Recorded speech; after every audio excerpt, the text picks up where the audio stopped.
Magandang araw po sa inyong lahat. Sa likod ng napakainit na panahon, nakita po namin si Manong dito na naglalako ng kaniyang mga paninda. Si Manong guys, kikita lang namin siya dito naglalako. Sila de edad na ni Morong Manong? Oh, 81. 81, wow. Magapi guys, nagatinda pa siya no, bisag 81 years old na siya pero naglalako pa rin si Manong. Doreco guys, 81 years old, naglalako pa rin ng ice buko at Yakult. So inubos na lang namin yung natitira niyang Yakult guys. Ayan, at saka ice buko yan, kinain dashing. So sabi niya, naglalako siya sa mainit na, yan, sa daan na yan. Layo-layo guys. Nilakad lang ni Manong. Sige, complete name mo Manong? Ha? Complete name ni mo? Dorico. Jericho Maunis. Maunis siya pala guys, si Tatay Dorico Maunis. Kisa mo na. Yan, naglalako po siya ng mga ice buko po. Ubos na, kung nakita nyo guys, yung kanyang mga paninda, ubos na. Open natin Manong, i-open. Hello? Open na, wala na. Ayan, wala na. So, thanks God, ubos na. So, sana makaabot to ni Jessica Soho. Manawagan kay Jessica Soho. Oo, Jessica Soho. Ayan, si Lawan. Tatay Dorico Maunis. Yan, naglalako pa rin sa edad na 81 years old. No? Ang lakas-lakas pa rin ni tatay, guys. Palabiro pala to si tatay, no? Kahit sa kanyang mga pinagdaanan sa buhay.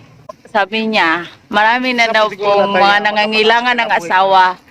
Kaso, inayawan lang niya kasi nga ay sa sobrang hirap daw po ng buhay. No, naglalakad sa araw-araw. Kaya hindi na po muna siya nag-aasawa ulit. Kasi marami siyang mga anak no na binuhay rin. Ayan no. So sana all na lang no talaga sa focus sa kanyang mga anak, hindi sa sarili. Ayan, God bless sa lahat sa mga makapanood po ng videong ito, guys. Huwag po tayong mag-aalinlangan na tumulong sa ating kapwa gaya ni Tatay Dorico na patuloy na lumalaban sa buhay. Tama po ba, Tatay? Sakto yun tayo, no? Dito mo lihok, di mo takao. Sabi po niya, kapag hindi tayo kikilos, hindi daw tayo makakain no, sa araw-araw. So, ayan. Yan po ang prinsipyo ni tatay. Dapat kikilos po talaga tayo sa bawat araw. Laban lang talaga tayo, no? Para makapalit ko na po. Oo, para makabili po ng bigas araw-araw. So, ayan. Napaka no, ni tatay, no? Motivated talaga si tatay, no? Marami na siyang mga experience sa buhay. Ayan. Ayan, tandaan mo tayo, ha? Mahal ka ng ating Panginoong Diyos. Yes. So, kay tungod yan na gigugma sa Diyos ang kalibutan. Gihatag niya yung bugtong anak. Aron ang tanang mo to, maluwas. Dili malaglag. Makabaton o kinabuhing walay katapusan. So, ang Diyos na igugma kanimo tatay. Picture sa tatay. Yeah, picture. Gwapo kay tatay. Oy, God bless you, tay. Wapo ibon.